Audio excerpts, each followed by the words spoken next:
قرآن کریم میں کتے کو 3 عادتوں کی وجہ سے ناپاک کہا گیا، 3 فطرتوں کی وجہ سے کتے کو نجس کہا گیا ہے۔ اگر کتے کے اندر یہ 3 فطرتیں، 3 بری عادتیں نہ ہوتی تو کتا کبھی بھی ناپاک نہ ہوتا۔ بس ان 3 عادتوں نے کتے کو نجس بنا دیا، ان 3 عادتوں نے، ان 3 فطرتوں نے کتے کو ناپاک بنا دیا۔ آخر وہ 3 بری فطرتیں کون کون سی ہیں؟ پہلی فطرت، پہلی عادت، رات کا جب دوسرا پہر آتا ہے، جب اللہ تعالیٰ اپنی رحمتوں کا نزول فرماتا ہے، جب اللہ تعالیٰ اپنی نعمتوں کی بارش برساتا ہے، عین اسی وقت یہ کتا سو جاتا ہے۔ حالانکہ ساری رات کتا بھونکتا ہے، ساری رات بھونکتا ہے، لیکن جب اللہ تعالیٰ کی رحمت کا نزول کا وقت آتا ہے، عین اسی وقت اس پر نیند کا غلبہ آ جاتا ہے۔ آپ نے اکثر دیکھا ہوگا کہ جب 14ویں رات کا چاند چمکتا ہے تو ساری کائنات سوئی ہوئی ہوتی ہے، ایک کتا ہی ہوتا ہے جو آسمان کی طرف دیکھ کے 14ویں رات کے چمکتے چاند کو دیکھ کے، چاند کے اندر کمالات کو دیکھ کے بھونکنے لگ جاتا ہے۔ یہ کیوں بھونکتا ہے؟ اس لیے کہ چاند کے اندر جو کمالات اللہ تعالیٰ نے رکھے ہیں، ایک تو وہ چاند ہے، پہلا کمال تو وہ چاند ہے، دوسرا کمال اتنا خوبصورت ہے، تیسرا کمال اتنا بلند ہے، اتنا بلند ہے کہ دیکھنے والوں کی پگڑیاں زمین پر گر جاتی ہیں۔ اللہ تعالیٰ نے چاند کو اتنے بڑے کمالات سے نوازا، اب کتے سے برداشت نہیں ہوتا، یہ حسد کا مارا جل جاتا ہے، راکھ ہو جاتا ہے، کچھ کر تو نہیں پاتا، بس بھونکنا ہی شروع کر دیتا ہے۔ کتے کی پہلی بری عادت، پہلی بری فطرت کہ رات کے دوسرے پہر وہ اللہ تعالیٰ کے رحم و کرم سے محروم رہ جاتا ہے۔ یہ اللہ تعالیٰ کے رحم و کرم سے محروم رہ جاتا ہے، اس لیے تو اسے ناپاک کہا گیا، اس لیے تو اللہ تعالیٰ نے اسے نجس بنایا۔ دوسری فطرت، یہ اپنے ہم جنس کتوں کو دیکھ کے بھونکتا ہے، اپنی قوم کا ویری ہے، قوم کو دیکھ کے حسد کی آگ میں جل جاتا ہے، قوم سے نفرت کرتا ہے، قوم کو دیکھتا ہے بھونکنے لگ جاتا ہے، اس لیے تو اسے ناپاک کہا گیا، اس لیے تو اسے نجس بنایا گیا کہ یہ قوم کا ویری ہے۔ میں آپ لوگوں کو صرف اشارہ دے رہا ہوں، ہر بندہ اپنے اپنے اندر جھانکے، اپنے گریبان میں جھانکے اور وزن کرے، کہیں کتے والی فطرت، کتے والی بری عادت آپ میں تو نہیں پائی جاتی۔ کتا بھی اپنی قوم کو دیکھ کر بھونکنے لگ جاتا ہے، قوم سے نفرت کرتا ہے، دل میں قوم کے لیے کدورت ہے، اس لیے تو اسے نجس کہا گیا، اس لیے تو اسے ناپاک کہا گیا۔ تیسری فطرت، اپنی غذائی ضرورت پوری کرنے کے بعد، کھانا کھانے کے بعد بچا ہوا کھانا کسی اور کتے کو نہیں دیتا تاکہ اس کی بھوک بھی زائل ہو جائے، نہیں، بلکہ اپنے پیروں سے زمین کے اندر گڑھا کھودتا ہے، بچا ہوا کھانا مٹی میں دفن کر دیتا ہے، اس لیے کہ کسی اور کے کام نہ آئے، کوئی اور اسے نہ کھائے۔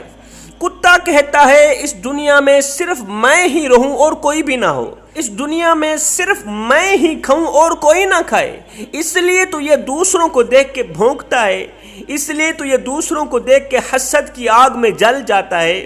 ہم ایک لمحے کے لیے اپنے اندر اتریں، ہم ایک لمحے کے لیے اپنے باطن پہ اتریں، کیا اس وقت میں اور آپ اس بری فطرت میں مبتلا نہیں؟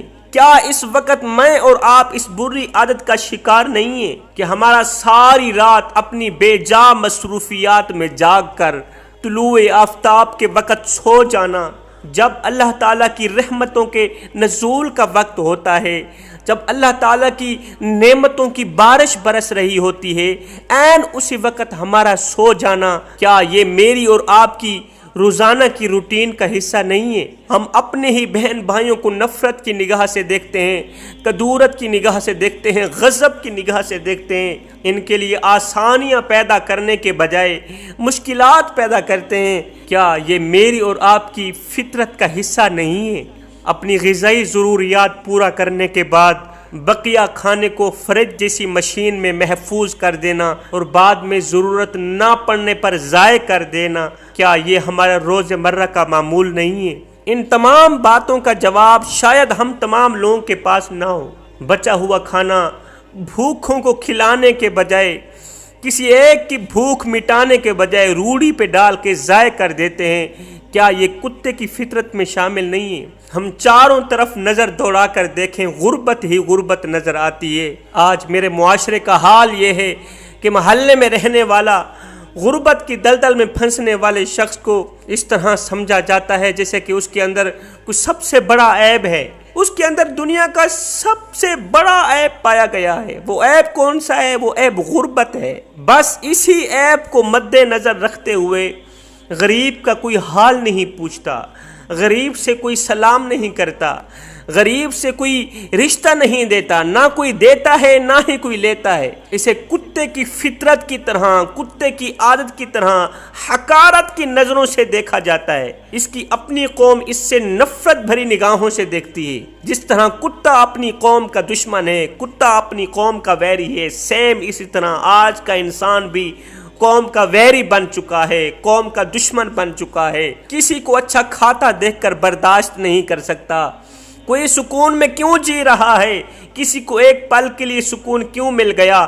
اگر کسی کو ایک پل کے لیے سکون مل بھی گیا ہے تو اس کا جینا حرام کرنے کے لیے پیر کے پاس گئے، جادو ٹونا کرانے کے لیے کہ اللہ اس کا جینا حرام کر دے۔ مجھے ایمان سے بتاؤ، کیا یہ کتے والی عادت نہیں ہے؟ کتا بھی کتوں کو حقارت کی نگاہ سے دیکھتا ہے، آج کا انسان بھی غریب انسان کو حقارت کی نگاہ سے دیکھتا ہے۔ ایک غریب لڑکا کسی کے گھر اس کی بیٹی کا رشتہ لینے کے لیے گیا۔ بیٹی کا باپ بولا، تم غریب ہو، 2 ٹکے کے مزدور ہو، صبح کو کھاتے ہو شام کے لیے نہیں ہوتی، شام کو کھاتے ہو صبح کے لیے نہیں ہوتی، لہٰذا میری بیٹی غربت اور تکالیف والی زندگی ہرگز نہیں بسر کرنا چاہتی۔